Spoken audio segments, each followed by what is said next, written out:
Yo, what's up, people? I'm your host, Jay Will, and I would like to welcome you to Inspire God's People, where we balance faith and business to guide you to your purpose. This is episode 241, Fans of Christ, Spectators in the Game of Life. Yep, today I'm going to have a little bit of a sports twist. So, I'm a fan of sports. Used to be a hooper, when I was younger. Not quite so much. Went to the Pistons game last week, me and my homeboy Meech. And this wasn't where the idea came to me, but I think this idea for this show came to me about 2 or 3 weeks ago, but I've been a little busy. But when you at a game, you kind of seeing the atmosphere and everything that's happening around you. And that whole idea of being a fan at a game is what inspired the show that we're going to talk through today.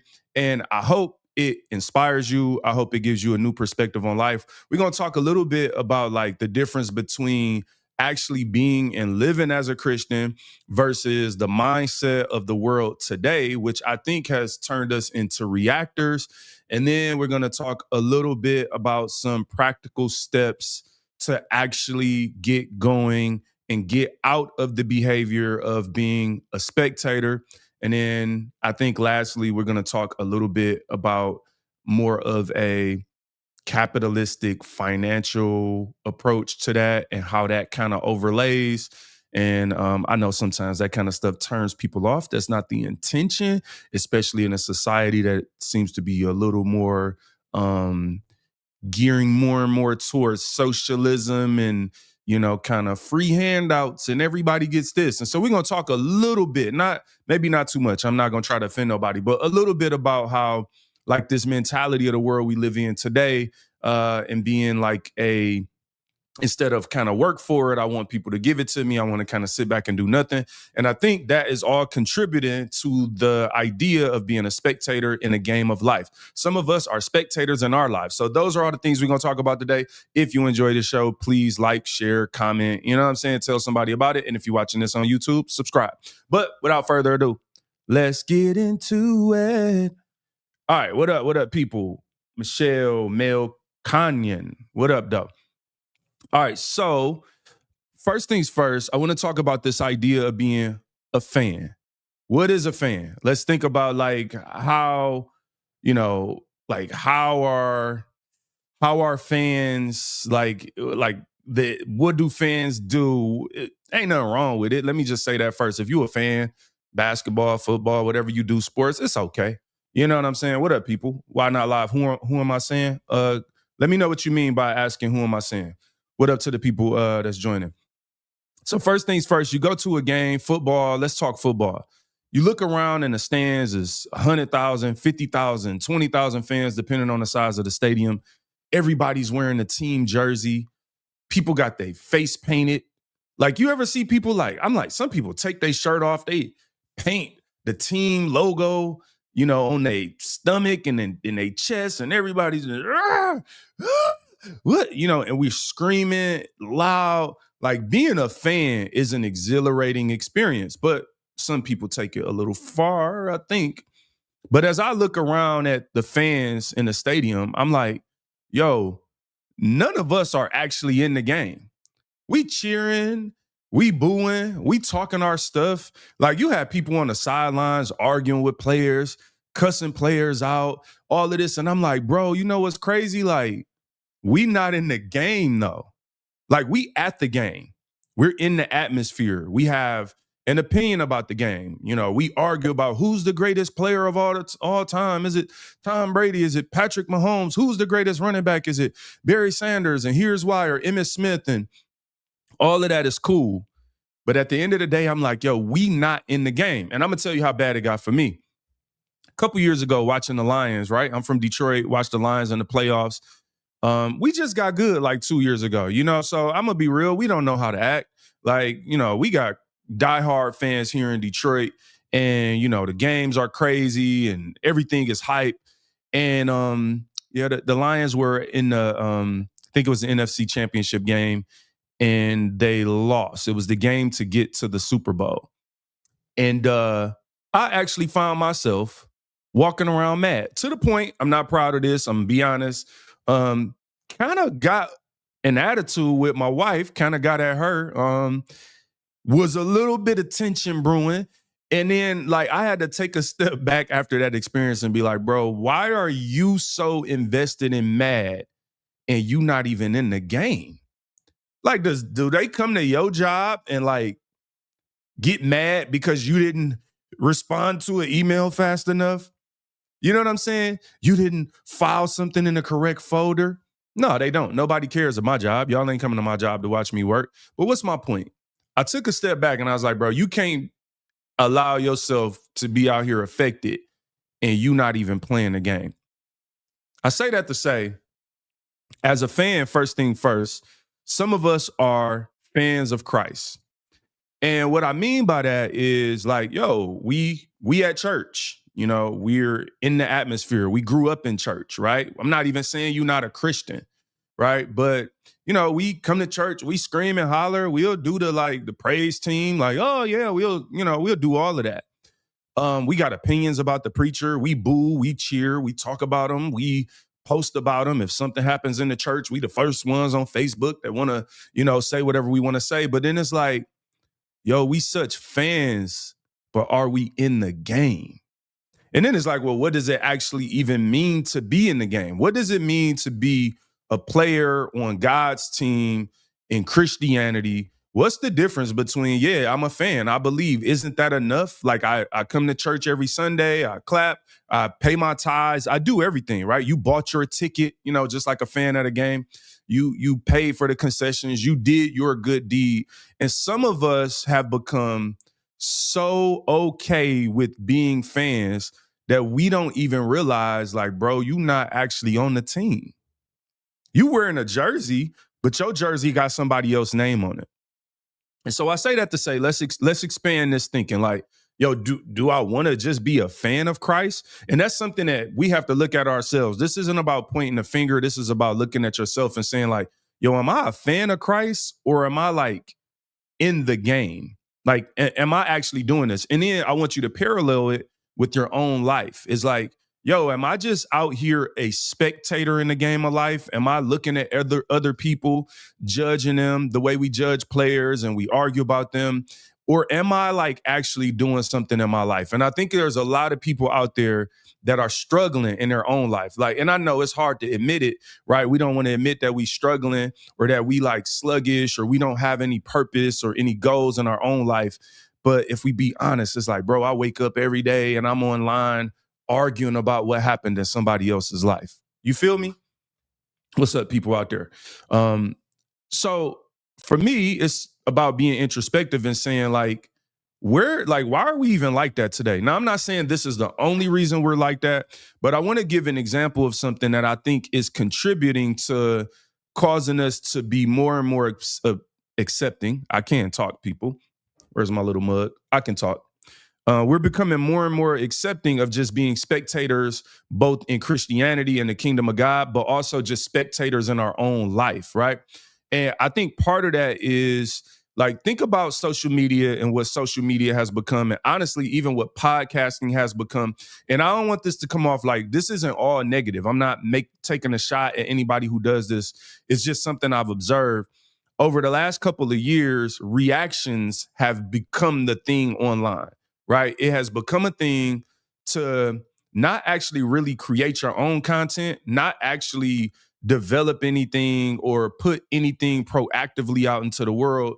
But over the last maybe 3 to 4 years, it has become common practice to just turn on your camera and react.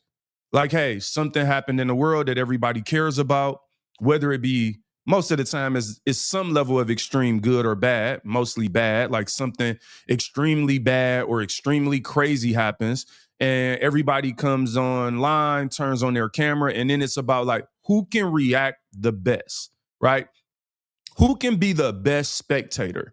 Like, pull up somebody else's life, pull up somebody else's situation, and then their story goes viral and circulates. And it's just like, oh, this is just basically a bunch of people spectating and reacting to somebody else's life or situation. And I'm not saying that's always bad. Don't get me wrong. Please don't get me wrong. If you do this, like it's not a shot at everybody who does this. But one of the things that concerns me about it is you start waking up and looking on social media, and I ask myself, like, where are the pro actors at? Where are the people that put good things out? Where are the people who, instead of like worrying about the speck in your neighbor or your brother's eye, where are the people that are looking at the beam in their own eye? And I think about like Christianity and the walk of Christianity. I genuinely don't think God has called us to exclusively, react to other people's lives. And I also think when you're a reactor, what happens when nothing has happened? Right? You don't even know what to do with yourself. Like, oh, I don't have anything to react to. And you start searching for something to react to or what's happening because you don't actually have, substance within yourself. And again, this isn't a shot at, there are some dope people who react. Please don't take this the wrong way. I'm just talking about society at large and like how I sit back and say, I think we've adopted this spectator spirit. Now, what's wrong with that? One of the things I think is wrong with that is that it's very easy to be a spectator and reactor of somebody else's life. And I can, sit in my mom's basement and turn this camera on and react at everything. But then when the camera goes off, the question is, what am I doing with my own life? Now, I would hate to be a reactor in your life and then turn this camera off and look myself in the mirror and have no purpose, have no direction, no sense of motivation, no sense of understanding like who I am. And I actually believe that most of life's journey, right, should be about you understanding what God wants you to do in your life and then walking out that purpose and growing and learning and getting closer to the Lord. And it takes time. Like, trust me, like I'm still growing.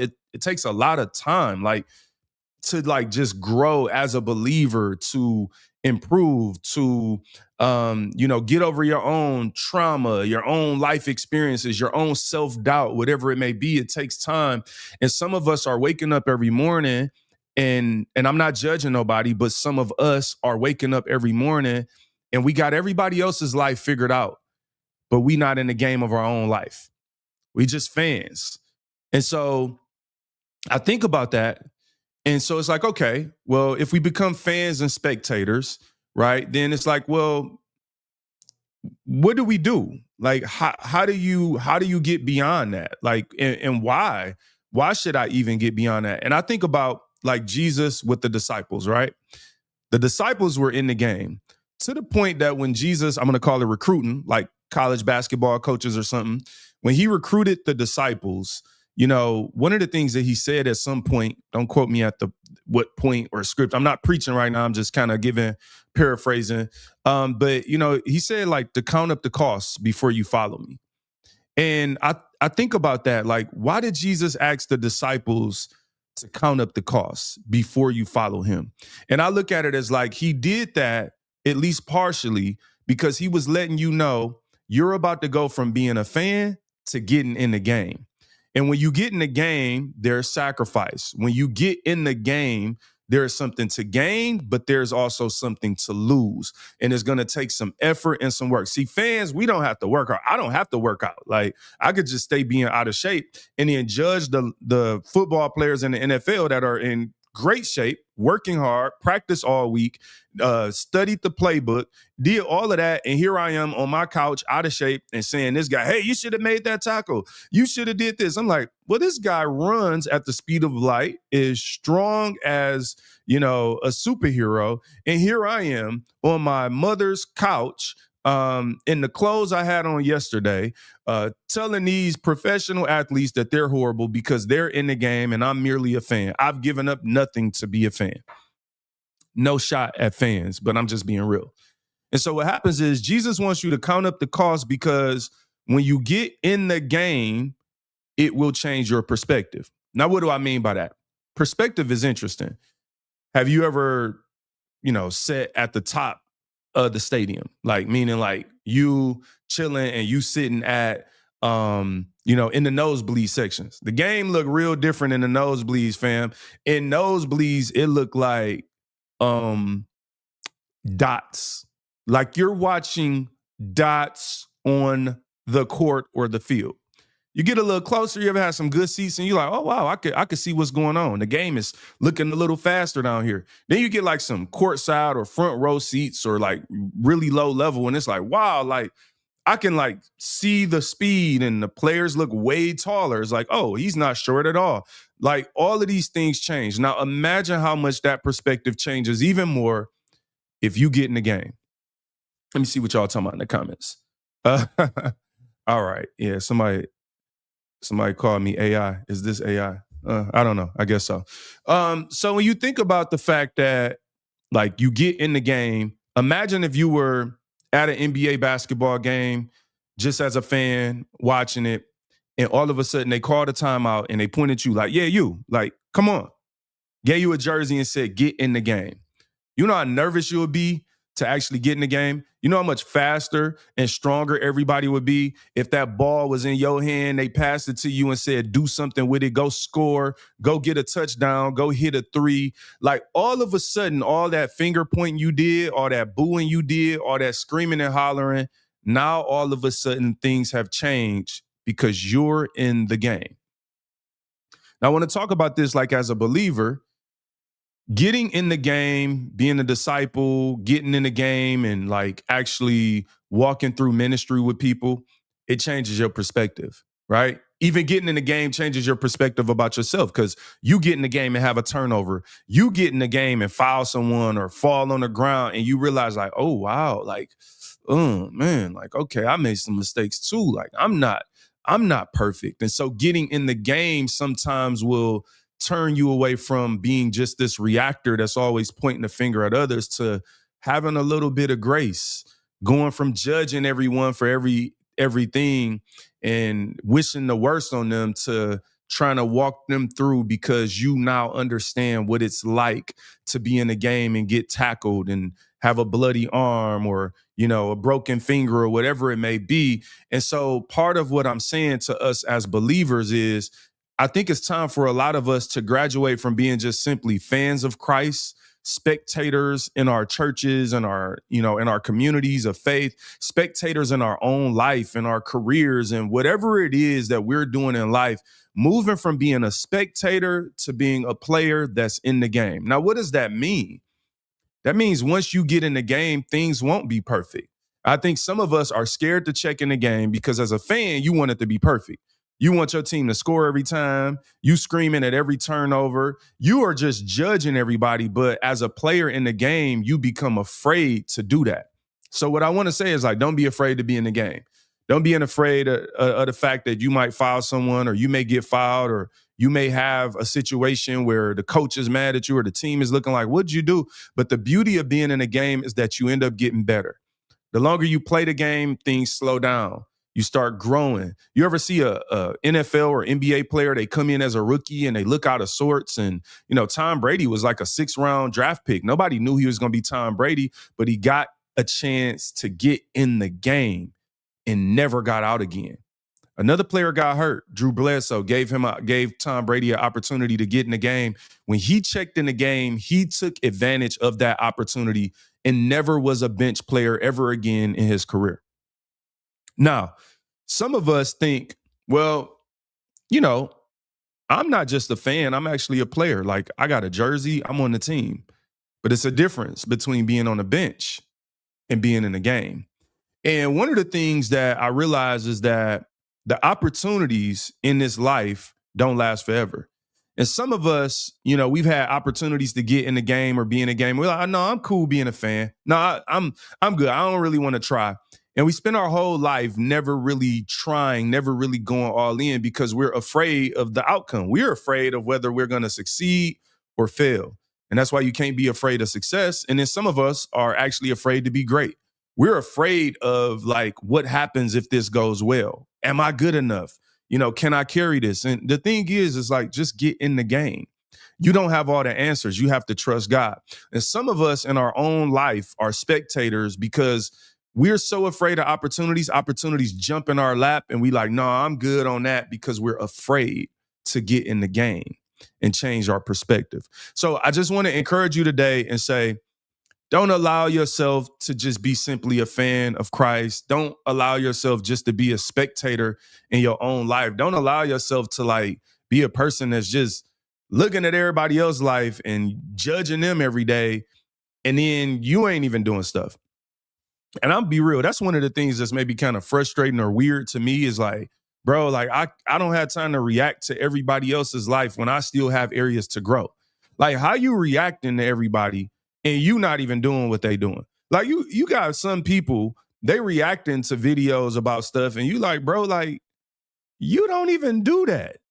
Like you don't even actually do that. Here's the one thing I'm gonna say about like I mentioned in the intro a little bit about capitalism and socialism. And I know a lot of people don't like capitalism these days. They feel like capitalism, I can talk, is like a representation of like greed or something like that, which there could be truth to that, right? There is truth to that. Like there are plenty of greedy people, but I would, kind of relate it to the difference between being free and being a slave. Why do I say that? We live in this world where I think when people have agendas, right, it's so tricky how they twist things up and they take an imperfection in something and try to highlight it. So it's like you take one of the imperfections of capitalism and you highlight that as a negative to try to sell people this other agenda that is actually rotten and bad for them.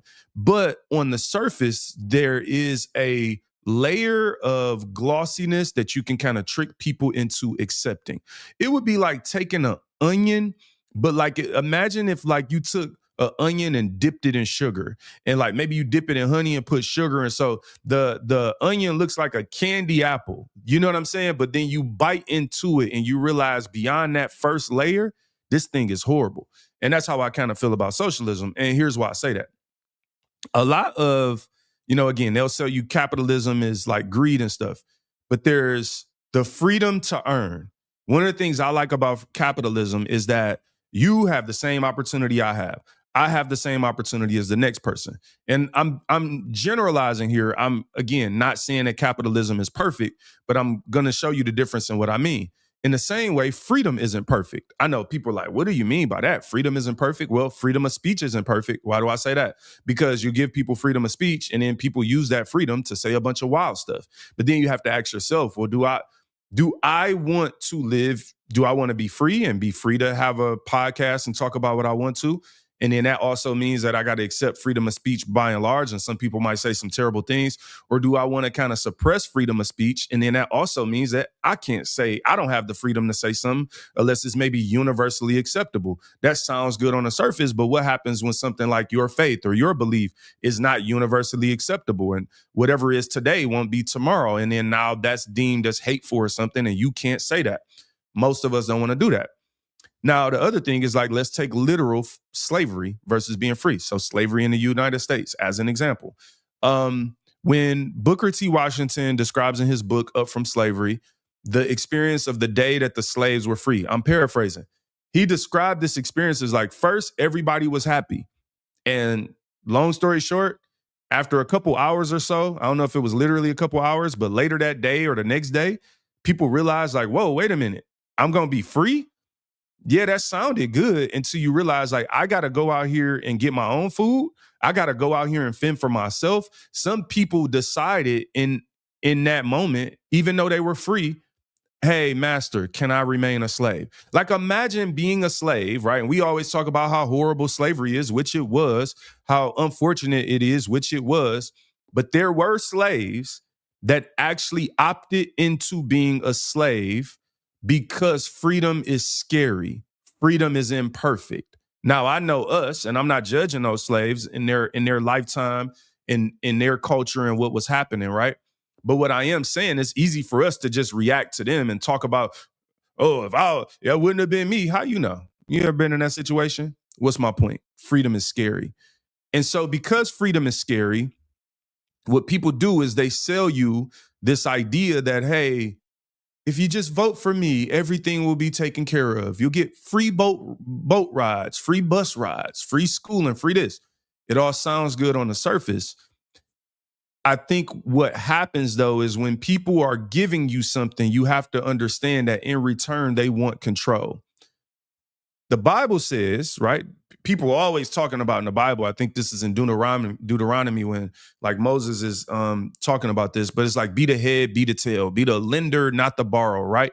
Be the lender, not the borrower. Be the person that is giving, not the person that is always receiving. Like now you have to think about the mindset of what that actually means. It means you have to go out and get something. You have to go out and be a producer. You want to go out and be the person that creates something and owns something and is free to either fail or succeed on your own. Because if you are always in the position of borrowing, then you are at the mercy of the lender.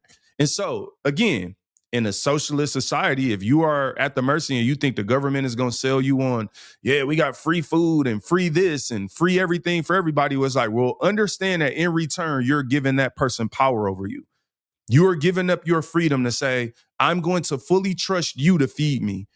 But then at some point you realize later on, wait, this person doesn't have the same intentions or beliefs that I have, but now they are in control as to what I do because I've allowed myself to be in a sort of bondage or slavery to them because I thought the idea of a handout sounded good. Now that I'm generalizing a few things, but I'm saying this just simply to say that in this life, some of us have become spectators who expect handouts, who are a victim in every story. And we have lost the essence of being able to be more than a conqueror, to have the David mentality, to be a David that can conquer a Goliath. Like there is beauty in overcoming obstacles. So if you're a person that's sitting down and is like, I can't figure out my life, I don't know what to do. We've all been there. I've been there. I have struggles. I still have shortcomings and, doubts and all those type of things. But I just want to encourage you today to get up and be in the game of life, to be a player in the game of the faith, to actually be a disciple of Christ, to get up and take advantage and do something because you don't want the freedoms taken away from you to where you can't do nothing.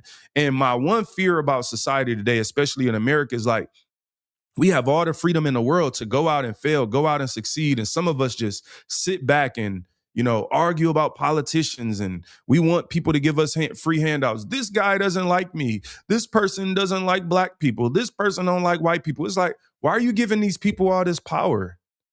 Okay, they don't like black people. They don't like white people. Like, carry on. I do. I like both. So it's like, I'm not, y'all can argue about that and waste time. I don't need someone to like me because you cannot like me in this door. And then God opened another door for me. And I still have the opportunity in this society, this free capitalistic society, to go out and create a podcast and fail at a podcast or make an album and fail at it or succeed at it. And the beauty is in doing and go out and be a believer and share the gospel of Jesus with people. I have that freedom. But some of us, we want to give the government and people so much control because we think what we're trying to do, you think you're going to eliminate all the negative people in the world that don't like you. It's like, okay, people don't like you. Everybody doesn't have to like you. Get over it. Go and live your life. Stop making excuses and become an overcomer. Imagine if David was like, but Goliath doesn't like me. The Philistines won't like me. They said, even my own people said I was to, wear this armor, do this. David went in there. I love David mindset. Like, no, I'm rocking my own clothes. I'm going in there. I got my own weapon and I'm not scared of them. That's a mentality of an overcomer all day long. Not a spectator, not pointing at everybody else and what they should have did. It's a person that decided to get in the game. Like we talk about David and Goliath, we talk about these stories in the Bible like they're not real. It's like David was there on the sideline and said, yep, call timeout, check me in, coach. I want to get in the game. And some of us are afraid to get in the game, but we'll sit on the sideline and talk about how Goliath is beating everybody up and killing everybody and how, look at this guy, he's too weak. He couldn't even beat him. He couldn't do this. And it's like, well, look in the mirror. Are you even in the game? Some of us won't get in the game because we are worried about other fans and spectators spectating on us. You got to get that out your mind and get in the game.